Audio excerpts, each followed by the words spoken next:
Uhum. Vamos lá. Tem um vídeo aí que é a coletiva de imprensa do Bolsonaro após isso aí. Acho que aquele. Eu vi isso no perfil péssimo, que é o do Guga Noblar. Mas enfim, tem lá, acho que é um vídeo também de seus 2 a 3 minutos do Bolsonaro falando. Guga Noblar? É, eu vi ele postando, né? Eu queria ver a resposta do Bolsonaro sobre o resultado ali. Esse aqui? É. Não é o maior. Esse aí. Vamos ver a resposta do Bolsonaro. E a acusação é muito grave. E são infundadas. E não é da boca para fora. Eu vou demorar um pouco, mas tem muita novidade para vocês. Vou começar no final. Quando as eleições se acabar. No dia 2 de outubro, 2 de novembro, alguns de vocês estavam lá na Alvorada e eu fiz um pronunciamento à nação. Coisa rara, né? Fiz um pronunciamento lido à nação. Eu vou ler apenas um parágrafo desse pronunciamento, que infelizmente não estava em inquérito do ministro Alexandre de Moraes.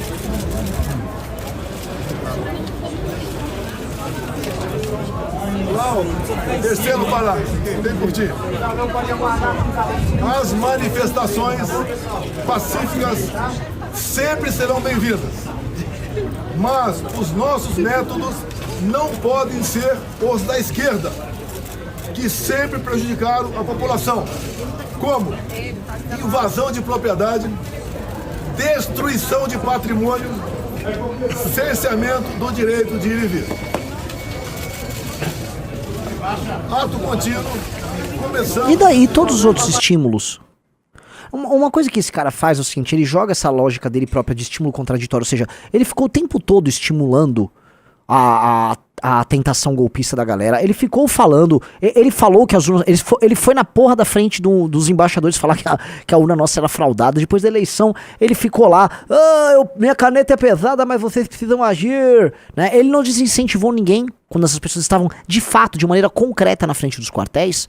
Aí ele levanta isso, não, mas eu falei tal coisa, igual ele falava, eu estou jogando nas 4 linhas aí da Constituição. Sim, Bolsonaro, você é contraditório. E o objetivo seu é ser contraditório, mas as pessoas entendiam a lógica. Então não adianta você pegar um papel que você leu, porque existem outras ações que vão numa linha absolutamente contrária e que referendam a ideia de que você ficou esquentando a tentativa de golpe. Que é isso que aconteceu. O que ele tá falando assim, basicamente assim, houve um crime, sei lá, um roubo num banco, aí ele, eu vi a público antes e falei, não roubem banco. Tá, cara, foda-se. Alguns dias depois desse pronunciamento, os caminhoneiros começaram a obstruir vias pelo Brasil. Eu fiz um vídeo pedindo para que eles se desmobilizassem. Eu não tinha intenção nenhuma em parar o Brasil, criar um caos, ou estava pensando em outra coisa. Eles cumpriram esse pedido meu. Durante a transição, conduzida pelo senador Ciro Nogueira, tive um encontro no começo de dezembro, no Alvorada, com o escolhido futuro ministro da Defesa, José Múcio. Ele foi pedir um apoio para mim, para que tivesse mais acesso aos respectivos ministérios. No dia seguinte, ele foi atendido em tudo, voltou depois, entrou em contato conosco e pediu que eu nomeasse os comandantes militares indicados pelo presidente eleito Lula da Silva. Foi que eu fiz. Em dezembro, nomeamos 2 comandantes. O outro saiu lá no final. Atendi ao presidente Lula. Se tivesse qualquer ideia de força, eu deixaria os comandantes do Lula assumir. Senhor, cara, é só pegar a cronologia dos fatos. Quem estava comandando as Forças Armadas quando você apresentou o documento, o Bolsonaro? Quando houve a tentativa de convencimento, quem eram os chefes dessas Forças Armadas, Bolsonaro? Ele tá jogando palavras ao vento. Se essa é a defesa do Bolsonaro, cara, esse cara tá muito encrencado. É uma defesa muito tosca, cara.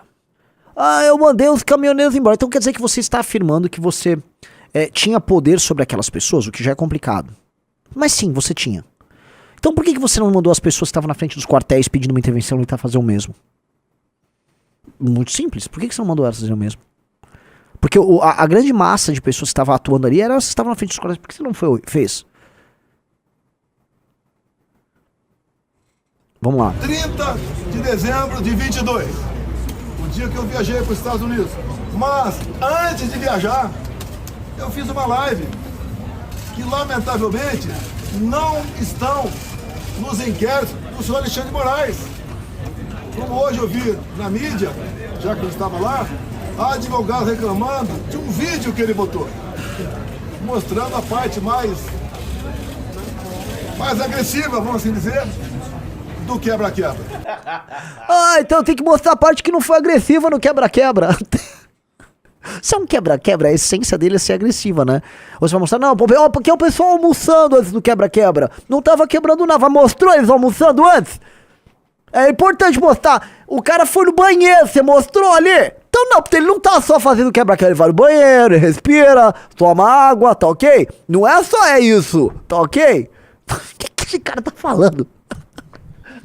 Que argumento é esse? Olha, ele mostrou os quebra-quebra ali, né? Se tem uns quebra-quebra ali, ele vai mostrar as outras coisas que não são quebra-quebra, tá ok? Quer mostrar as outras... Mostra as outras coisas, pô! Tem um sujeito ali que tava fazendo uma oração no dia anterior, todo calmo ali. Tem uma mulher que tava fazendo comida. Isso mostra? Não vai mostrar também as outras coisas aí, não? Então tá ok? Vocês estão... Tá querendo induzir ao erro, é? Um argumento de retardado, velho. Que absurdo o cara difícil, botar galera. Uma prova de um crime no inquérito criminal. Uma prova material ali. Imagina se eu sou um defensor dos direitos humanos e estou usando esse argumento. Gente, presta atenção, tá? O Champinha, vocês só estão querendo pegar as provas de que ele esquartejou e abusou sexualmente da Liana Friedenbach. Mas peraí. Vocês já viram ele almoçando? Não, né? Ninguém botou nada sobre isso, né? Vocês vão ficar botando as provas materiais do cometimento do crime, né? Veja só que isso é uma violação dos direitos humanos. E quando se fala em quebra-quebra, o próprio Zé Múcio, há pouco tempo, no programa Roda Viva, falou que o que aconteceu de 8 de janeiro não foi golpe. Como o ex-presidente Temer falou a mesma coisa. Vamos lá. Esse é um ponto. O Bolsonaro tem como estratégia jogar tudo no 8 de janeiro. O próprio Xandão, acho que ele recai num erro nisso. Porque 8 de janeiro ele precisa ser transformado num grande símbolo da democracia. Aí tá aquelas papagaiadas de festa da democracia, que aí o Lula e aí o STF adora se abraçar. O problema é o que aconteceu antes do 8 de janeiro. E na verdade o Bolsonaro será preso por material levantado sobre as ações dele antes do 8 de janeiro. Honestamente, essa ênfase no 8 de janeiro é até positiva pro Bolsonaro. Tanto que os bolsonaristas focam nisso. Jogam no 8 de janeiro. Eu acho, por uma questão meramente lógica, que o 8 de janeiro, as pessoas que participaram daquilo não estavam fazendo um mero quebra-quebra. Elas tinham uma intenção. Essas pessoas, o Bolsonaro foi para os Estados Unidos, elas continuaram acampadas, elas continuaram achando que haveria uma intervenção militar. E a discussão que estava acontecendo ali era sobre abandonarem os acampamentos. Já havia decisões, inclusive, para retirar aquelas pessoas de certos acampamentos em alguns lugares. E aí ali houve uma tentativa estúpida e final daquelas pessoas com estranha leniência do governo em questão. E eu acho que aquelas pessoas, na sua intenção golpista, caíram também numa armadilha. Tá?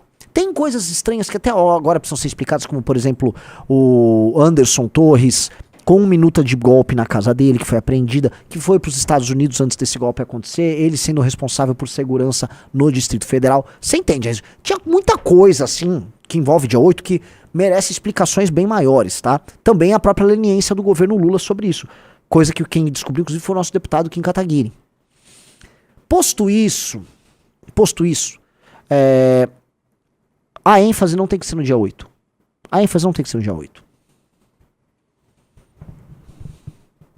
Como o ex-ministro Jobim também falou. Depois ele voltou atrás. E na verdade, o resumo que eles falaram é o seguinte: golpe tem povo, mas Olha o celular. tem tropa, tem armas e tem liderança. 2 anos de investigação. Volta. E na verdade, o resumo que eles falaram é o seguinte: Golpe, tem povo, mas Ó o celular. tem tropa, tem armas e tem liderança. 2 anos de investigação, não descobriram quem, porventura, seria esse líder. Assim, gente, tem que ser muito otário pra cair nesse papo, né, Bolsonaro? Tem que ser muito otário pra cair nesse papo. A partir do momento que eles têm provas concretas, provas documentais, provas testemunhais, tá, com geolocalização das reuniões, as reuniões aconteceram, os temas foram discutidos, a existência do documento encontrado, celular transferindo documento de um lado pro outro, conversas todas vazadas, você sendo entregue pelo seu ajudante, né, ajudante central ali, que era o Mauro Cid. Sim, fica claro o que vocês estavam tentando fazer. Havia povo, esquece o Rio de Janeiro, havia povo na frente do quartel, havia uma mentira que vocês mesmos plantaram para dizer que as eleições foram fraudadas, houve 2 anos de trabalho dizendo que a eleição foi fraudada, houve manifestação em 7 de setembro de 2021 já falando de urna fraudada, tá? Vocês estão falando de urna fraudada há anos, construiu o discurso, sedimentou para a eleição, passou a eleição inteira dizendo que o TSE e o STF estavam te sabotando, vai para a eleição. Após a eleição é detonada essa operação, vocês começam a pressionar os chefes das Forças Armadas, a liderança suas, convocando as pessoas para ir para casa dos chefes das Forças Armadas. Um deles é convencido que é o Garnier, os outros 2 depõem, os outros 2 chefes da Aeronáutica e do Exército confessam que houve a conversa, dizem que você propôs a eles a assinatura de um decreto que era um golpe de Estado. O decreto era um golpe de Estado. Repito, o decreto era um golpe de Estado. Ou seja, você mobilizou as pessoas, você mobilizou um aparato midiático, você mobilizou militares, você mobilizou ajudantes, você mobilizou gente que era ligada às forças especiais das Forças Armadas do Brasil. Reuniões aconteciam regularmente para que isso acontecesse. Ou seja, a operação que levaria vamos dizer, a um golpe total e completo estava andando. Ela estava andando. E você precisava ter o quê? O controle majoritário das forças, não total, majoritário das Forças Armadas. Nem em 64 houve controle majoritário das Forças Armadas no golpe. Foi um controle, não vou lhe controle total, foi um controle majoritário. Houve até briga. Você precisava de um controle majoritário, você precisava do Exército, que é a principal das Forças Armadas no Brasil. Você tentou convencer o cara, houve a reunião, há provas que houve a reunião, há os depoimentos, há o documento. E você não conseguiu convencer. Aí você não conseguiu convencer. Aí você entrou em depressão e você foi embora do Brasil. Foi isso que aconteceu, Bolsonaro. Foi isso. É isso. Agora, essa movimentação toda que culmina em você tentando convencer os membros das Forças Armadas a assinar aquele documento, aquele documento em si institui um regime de exceção e um golpe de Estado no Brasil, aquilo é ou não é parte de um golpe de Estado? Ora, se você imaginar que para ele chegar naquela assinatura, várias outras práticas criminosas precisaram acontecer, sim. Bolsonaro estava num processo golpista, ele estava executando um plano de golpe de Estado que estava em processo, não é que estava em planejamento, ele estava em execução, certo? Ele estava em execução. É como se assim, o cara tá entrando no banco, o cara já entrou armado, não digo que entrou armado, o plano tá todo andando, ele já entrou, mobilizou as pessoas, tal, tá todo mundo ao redor do banco, um cara já cavou um buraco, tá ali embaixo, já convenceu um dos ladrões, no caso era o Garnier da Marinha, já tava mobilizado com as armas pra ir, aí faltou outro, tal, mas calma, o plano do roubo tava todo lá, já tinha gente cercada, o banco já tinha gente, calma, rolou ou não rolou? Essa é a discussão. O Bolsonaro foge dessa discussão. O Bolsonaro em nenhum momento entra nessa discussão, que ela é muito material, porque as provas existem. Então, assim, a única discussão que cabe ao Bolsonaro é uma discussão sobre forma, uma discussão formal. O inquérito do Alexandre de Moraes é válido para isso? Ele teve amplo direito de defesa para isso? Os acusados tiveram amplo de defesa para isso? Se o Bolsonaro entrar nessa discussão formal, o Bolsonaro ganha a discussão formal. Tá? Na discussão formal, a meu ver, como um estudante que abandonou a faculdade de Direito, ele ganha a discussão formal. Porque é bizarra a discussão formal. Tá? Dito isso, se eu for entrar nos fatos, na cronologia, o Bolsonaro perde. Este é o tema. E isto aqui, estou falando de coração aberto. Só que é uma análise, cara, concreta. Eu tô falando, o Bolsonaro ganha essa briga, se ele quiser, só no argumento formal. Do ponto de vista formal. No mérito, como disse o Hyper ali no comentário, no mérito ele perde. Ele perde rude. Agora, ele quer fim. O problema é que existe uma questão política no mérito. Se ficar comprovado no mérito que ele fez isso, e é muito óbvio, porque assim, é só ler. Leiam a denúncia contra ele. Quando os caras vão fazer um ataque jurídico à denúncia, a peça, eles vão fazer sobre os vícios formais, ausência de direito de defesa, um monte de coisa. Porque formalmente é tudo muito bizarro. E é bizarro. O inquérito é bizarro. Tudo ali é bizarro. Agora, quando você vai falar assim, no fim do dia, vamos dizer que o Kim era um assassino, matou ou não matou? O mérito, a situação de mérito do Bolsonaro é muito complicada pra ele e pras pessoas no entorno dele. E esse é o problema. Esse é o problema. E esse é o problema que é uma discussão num país, eu volto a tocar, num país primitivo, num país em que as discussões se dão em termos muito primitivos. Primitivo. A palavra correta aqui é primitivo. Tentar explicar, falar essas nuances é muito difícil, você tem que adotar um lado. Então o lado é assim, ó, eu só vou falar que o Xandão é ditador. Ah, não, eu só vou falar que o Bolsonaro é golpista. E ambos sabem o que fizeram e ambos sabem o que estão fazendo. E ambos gostam do poder acumulado e ambos entendem que esse país é uma pocilga, tá? Que pra administrar ele você precisa acumular poder. Isso aqui é uma pocilga. Isso aqui é um buraco esquecido por Deus. É um buraco esquecido por Deus em que as pessoas se matam. Isso aqui é uma latrina. E as pessoas ficam aqui e esses caras estão ali, ó, digladiando com pessoas se matando por eles. Quando eu vejo influenciadores lá, não, olha só, o Xandão tremeu pelo Bolsonaro, vai tomar no cu, vai. É sempre isso, só que não tem salvação. Isso aqui é uma parada que não tem salvação.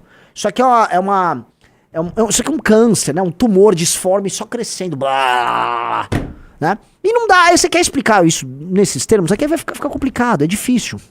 É tudo muito primitivo. A discussão que tá tendo aqui é primitiva. Então o Bolsonaro tá aí todo primitivão aí, respondendo, de um jeito bem primitivo. Né? Mas ele foge. Explica aí, Bolsonaro. Explica a tua reunião com o Freire Gomes. Explica isso. A gente esquece de outros detalhes. Explique a reunião que o Bolsonaro teve, as trocas de mensagem todas, com o maluco do senador que ia grampear o Xandão. Toda essa intentona, ela teve cenas ridículas, o processo... E assim, as pessoas não levam a sério o golpe do Bolsonaro, porque é um golpe do Bolsonaro. É como se fosse o Tiririca tentou um golpe de Estado, gente. Você vai imaginar que é um golpe do Tiririca, certo? O Bolsonaro não é muito mais inteligente do que o Tiririca. Acho que ele é um pouco. Marginalmente ele é um pouco mais inteligente que o Tiririca. Mas não é muito mais. Ele não é muito mais capaz do que o Tiririca. É um golpe do Bolsonaro. Então, é um golpe do Bolsonaro. Ele vai ter as características do Bolsonaro. Saca? É meio que isso. E como é que seria um golpe do Tiririca? Esse seria um golpe do Tiririca. Então vai ser meio ridículo, sim. Vai ser meio bufo. Vai ser meio patético. Tá? E entendam também que é uma coisa, aí fica essa esquerda aí, foi pressionar militares. E a Dilma, que durante o impeachment dela, foi atrás dos militares. O Riso pode achar notícias disso. Ela falou, e se eu meter uma, não sei se foi uma GLO que ela queria meter, tá? Aqui, ó, veja só. Exército foi sondado para decretar estado de defesa de general. Segundo Vilas Boas, políticos de esquerda fizeram consulta nos dias que antecederam o impeachment do Dilma. Os caras, olha, se a gente meter um estado de defesa, que aí o Congresso não funciona, e se as matérias principais não funcionam, aí você posterga o impeachment. Usar as Forças Armadas para esse tipo de objetivo. Tá? Então assim, a Dilma também era tosqueta. E foi lá, com as toscarias dela lá tocando. Ora, se a Dilma era capaz disso, por que o Bolsonaro não é capaz? E assim, você vai fazer agora uma análise histórica pra entender a mentalidade, tudo. Porra, o Bolsonaro, ele é oriundo da ala linha dura da ditadura militar. O Bolsonaro é filhote ali do Heleno, que participou ativamente de todo esse processo. Que era um cara... Hã? E virou réu também. E virou réu, bem lembrado. O Heleno é um dos mais ativos nessa pira golpista. E quem era o Heleno? Vocês precisam entender. O Heleno era do grupo que defendia que você tinha que manter a linha dura da ditadura militar e não tinha que ter processo de redemocratização. Eles achavam que o Geisel e o Figueiredo estavam, no fundo, traindo as Forças Armadas. Eles achavam que tinham que manter ali as Forças Armadas no poder. Não tinha que ter processo de democratização. No que uma pessoa que fala que a Constituição de 88 é uma merda pode dizer... Será que eles estavam meio certos? Não, não estavam, tá? O Brasil foi destruído pela turma dos militares, na verdade precisa ser dita, mas vale aqui apenas isso enquanto comentário, enquanto piada. Então, entendam, se eu vejo uma crítica oriunda da direita, oriunda de bolsonaristas aos vícios formais no processo, eu vou falar, esses caras vão ter vários pontos aqui. Se eu pego o Xandão, ou se eu pego um esquerdista falando, mas isso aqui, tá. Se eu pego um jornalista profissional levantando todos os detalhes da intentona golpista, ou peço pra você falar, isso aqui tem um ponto. O correto, se eu fosse falar, se eu vivesse num país sério, funcionaria assim, tá? O Estado brasileiro iria dispor de uma capacidade de investigação, tá? E de leis penais e de processo penal eficazes, céleres, ou seja, rápidas, de modo a pegar políticos vagabundos e figuras que estavam planejando e atuando dentro de um contexto de golpe de Estado, tá? E iriam puni-los através de um processo legal que lhes oferecesse ampla defesa, duplo, triplo grau de jurisdição que seja, tá? Contraditório, tudo certinho, e iam meter uma cana muito longa e muito dura nesses caras. É isso. O correto é, sem inquérito do Xandão, sem inquérito meio bizarro, pegar os caras que estavam fazendo isso, que é um crime. Gente, é muito crime o que esses caras fizeram. E puni-los. Como nós vivemos um país que não é sério, e nós não temos uma justiça séria, nós não temos um legislativo sério que coloca leis penais, leis de processo penal, que permitam que a justiça seja séria e que bandido seja preso, nós não temos as pessoas no topo das instituições preocupadas com isso. Então, os caras criaram, como tudo no Brasil, um puxadinho. O inquérito do Alexandre de Moraes é um puxadinho construído de modo a resolver a questão Bolsonaro. Foi um puxadinho. E o que o Bolsonaro queria fazer? Um outro puxadinho. Era um puxadinho. Olha, vou pegar o artigo 14, eu vou fazer um puxadinho, uma interpretação própria, tá? Agora a gente vai fazer uma intervenção com essa interpretação própria aonde? No TSE. Basta ler o minuto do golpe. A intervenção era no TSE, tá? Os militares, eles iam criar uma falsa aura de normalidade. Não, o Congresso está funcionando. Os governadores estão governando.